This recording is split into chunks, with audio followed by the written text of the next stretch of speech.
Hello, my friends. I'm back again with episode 2 of reading my book to you called Life After Depression. If you haven't listened to me reading episode 1 yet, go back and listen to it, enjoy it, and then move on to episode 2.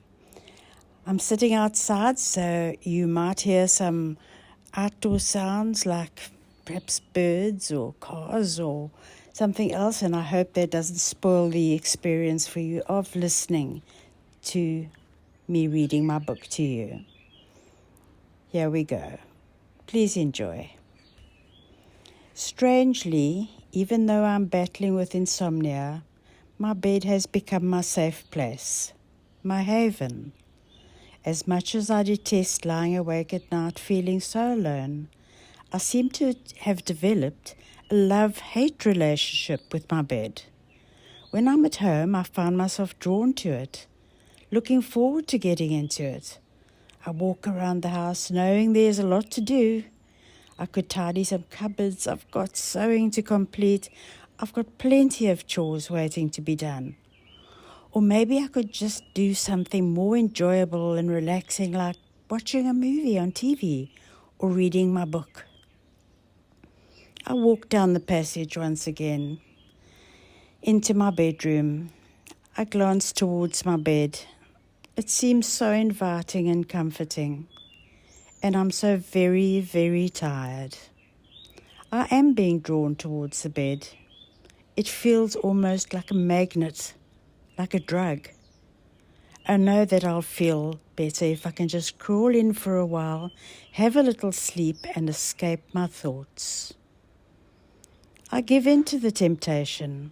I get under the duvet and I close my eyes. I'm not asleep, but somehow the rest of the world doesn't seem as scary anymore. I can even pretend it doesn't exist for a while. I'll have a short rest and I'm sure I'll feel so much better when I get up, I tell myself. And then I can tackle all those chores that I have. Maybe I'll even go for a walk. Everybody keeps telling me how good it would be for me. And then I think I'll phone a friend. Sometimes when I'm out, I find myself wishing I was at home, tucked up in my bed. Often I make an excuse to go home early, blaming my early departure on a headache, sometimes convincing even myself that I don't feel well. And it would do me the world of good to have an early night. What on earth I want an early night for, I have no idea. I'm only going to lie awake all night. At least at night it's easier to get away from people and hide in my bed. It's not so easy to pull the wool over their eyes during the day. Hiding away is becoming more and more difficult to explain. It has taken me a while to realize what I thought was normal insomnia and daytime fatigue is so much more. My doctor had inquired often if I felt tired during the day and battled to sleep at night, hinting that I might be suffering from depression. But that couldn't be the case with me. What did I have to be depressed about? Good grief, some poor people have terrible lives. I had nothing to complain about. I just needed to get back into a good sleeping cycle and I'd be fine. If he would just prescribe some sleeping tablets for me, I'm sure that would work. But no, I'm not fine. Other symptoms have started rearing their heads, cementing the diagnosis of depression.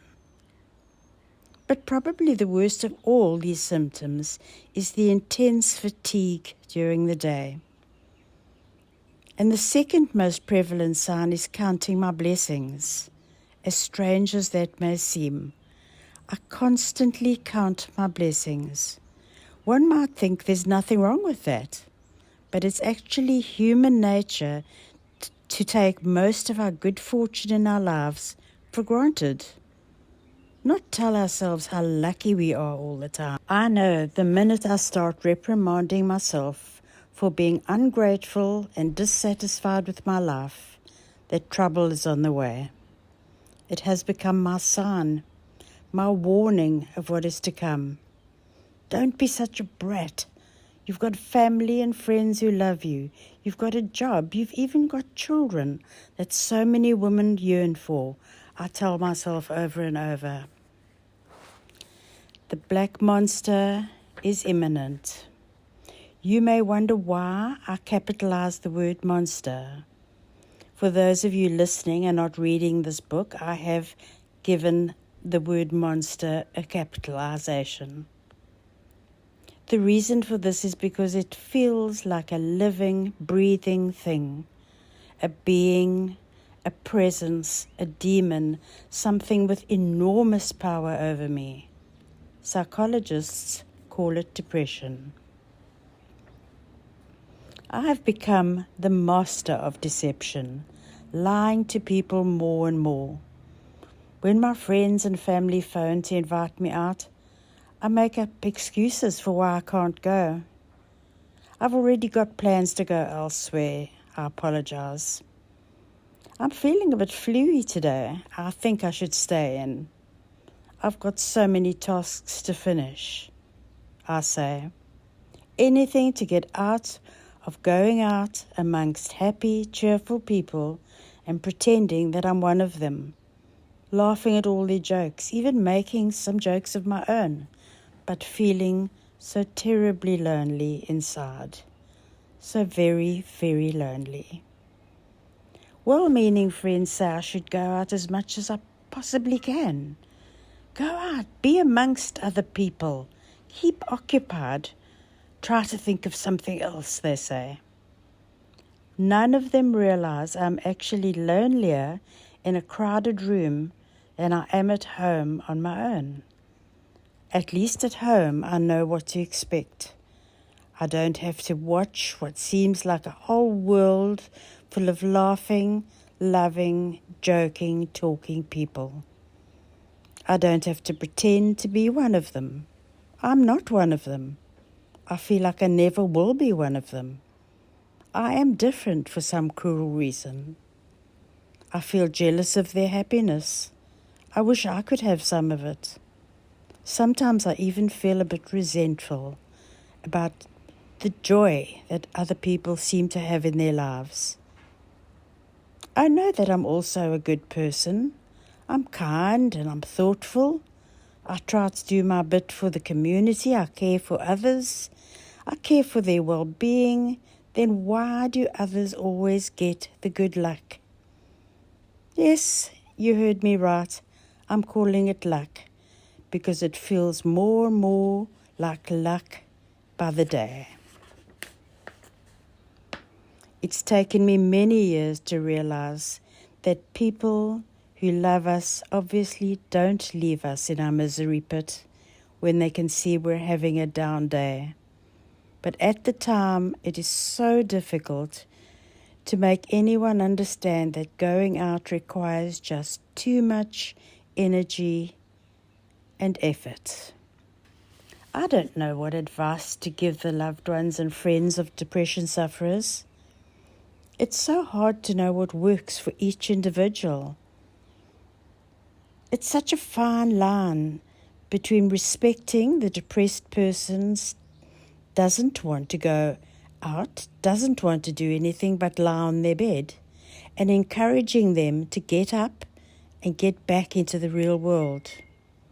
My sister was my rock in my darkest hours of depression. She would just sit on the end of my bed and allow me to cry and complain and talk for a while. And then she would make a gentle suggestion, something that didn't take too much energy, and coax me out of my bed and into the shower. My haven at that acute time of my depression became her home. She would always take me there. Perhaps that is the answer. Find somewhere apart from your bed where a depressed person feels safe and take them there. At least in a safe and comfortable environment, the day can pass less painfully. But most importantly, please don't give up on us. If you can just help for that one day, perhaps there's more help available tomorrow. And someone else will step in to help if you can't. Please don't give up on us. Thank you to my dearest sister for never giving up on me. I acknowledge that it must become extremely tiring living with someone suffering from depression. I actually think the partner, family, and close friends need as much support with this condition as the sufferer does. There need to be support groups for family to attend as well, so they also know they are not alone and there are others dealing with this demon who has visited their homes as well. The old saying, a problem shared is a problem halved, definitely applies here. Perhaps by talking to others who are dealing with a depressed partner or child, suggestions could be taken on board that could be of assistance. Another huge burden for family to bear is the embarrassment of having someone close to them suffering from depression. At least in a group of people all dealing with the same problem, this embarrassment would be minimized. It's hard for them to admit, but family members are embarrassed by this affliction that has visited their family. They feel they should be able to do something to cure the condition, and they feel helpless. Adding to this embarrassment is the fact that mostly in the depressed person's life, he or she will end up at some stage in a psychiatric institution. Say what you like. They are unpleasant places and they smack of insanity. No one wants people to think there is insanity in the family blood after all. I found something that helped. Alcohol. Not a good idea. Yes, it gives temporary respite from anxiety and feelings of sadness, but take my word for it, when those feelings come back, and they do, they come back tenfold. I used to party with my lady friends at their homes or at mine. It always involved lots of drinking and superficial conversation. I only knew 2 types of conversation when I was hurting. Superficial, intoxicated rubbish, or me. The more I drank, the more the conversation focused on me. And as we all know, friends can stand the me conversation just so much. As much as they say they are your good friends, and they probably are, there are very few friends who don't get tired of a never-ending, long face and a victim-like attitude. You just know they are thinking, enough is enough. Please snap out of this now, good grief. You are no fun to be around anymore. After nights like that, the mornings consisted of a good laugh about the night before and some strong coffee and headache pills. This was so much easier than thinking about what my life really felt like. An empty, scary, dark place from which I could find no escape. But allow me to add, this type of support is not all bad. Sometimes you may want to talk, and other times not. It takes a good friend to recognize the right time. Well, my friends, that's episode 2, and I do hope that you enjoyed it. See you again for episode 3. Bye for now.